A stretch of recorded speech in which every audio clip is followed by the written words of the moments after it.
Hi friends, இந்த வீடியோவில் வந்து நம்ம என்ன பார்க்க போகிறோம் அப்படிங்கிட்டீங்கன்னா, இப்போ வந்து பாரஞ்சித் வந்து இன்டர்வியூ வந்து சில விஷயத்தை வந்து ஓப்பனாக வந்து பேசியிருக்காரு. ஸோ இது வந்து ரசிகர்கள் மத்தியில் ஒரு பெரிய பெரிய விழிப்புணர்வு ஏற்றிருக்கு அப்படின்னு கண்டிப்பாக சொல்லி ஆகணும். ஸோ இப்போ வந்து நம்மளோட பாரஞ்சித்தோட இயக்கத்தில் நம்ம விக்ரம் நடித்து பிரம்மாண்டமாக ரிலீஸ் ஆன திரைப்படம் தான் தங்கலான்னு. ஸோ இந்த திரைப்படம் வந்து ரசிகர்கள் மத்தியில் ஒரு கலவையான விமர்சனத்தை பெற்றிருக்கு அப்படின்னு சொல்லி ஆகணும்.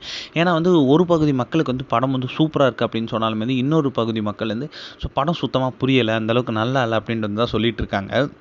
அதற்கு காரணம் வந்து இந்த திரைப்படம் வந்து கிட்டத்தட்ட 1001 மாதிரி இருக்கிறதுனால வந்து சில பேருக்கு வந்து படமே புரியலை. ஸோ இதனால வந்து ரசிகர்கள் வந்து ரொம்ப பெரிய அதிர்ச்சியில் இருந்தாங்க. ஏன்னா இந்த 2024 வந்து பெரிய பெரிய எதிர்பார்ப்பு ரிலீஸ் ஆன ஒரு திரைப்படம் தான் தங்கலான். ஸோ இது வந்து கண்டிப்பாக தேசிய விருதுக்கு போயே ஆகணும் அப்படின்றது ப்ரொடியூசர் வந்து செம்ம கான்ஃபிடென்ட்டாக இருக்காங்க. ஸோ டேரக்டரும் வந்து ரொம்ப ரொம்ப கான்ஃபிடென்ட்டாக இருக்கார். ஸோ இவங்க வந்து தங்கலான் திரைப்படத்தை தேசிய விருதுக்கு அழைத்துட்டு போகணும் அப்படின்றதுக்கு முக்கிய காரணம் வந்து சார்பட்டா பரம்பரை தானா.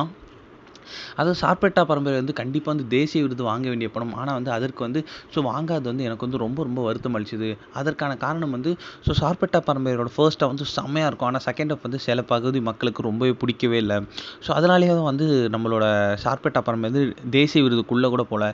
ஆனால் வந்து தேசிய விருது அட்லீஸ்ட் நாமினேட்டாச்சும் ஆயிருக்கலாம். ஆனால் வந்து என் படம் நான் பாரஞ்சித் டைரக்ட் பண்ணேன் அப்படின்றதுனாலே வந்து என் படத்தை வந்து அவங்க நிராகரிக்கப்பட்டது. ஸோ இது வந்து இதுக்காகவே வந்து எனக்காகவே வந்து பாதி பேர் வந்து வேலை செஞ்சுட்ருக்காங்க.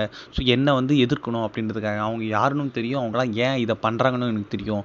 ஸோ அதனால் வந்து கண்டிப்பாக வந்து இந்த வாட்டி தங்கலான் திரைப்படத்தை கண்டிப்பாக வந்து தேசிய விருதுக்கு கூட்டிகிட்டே போய் ஆகணும் அப்படின்ட்டு வந்து ப்ரொடியூசரும் சரி டேரக்டரும் சரி செம்ம கான்ஃபிடென்ட்டாக இருக்காங்க. ஸோ என்ன ஆகுது அப்படின்னு நம்ம பொறுத்து தான் பார்க்கணும்.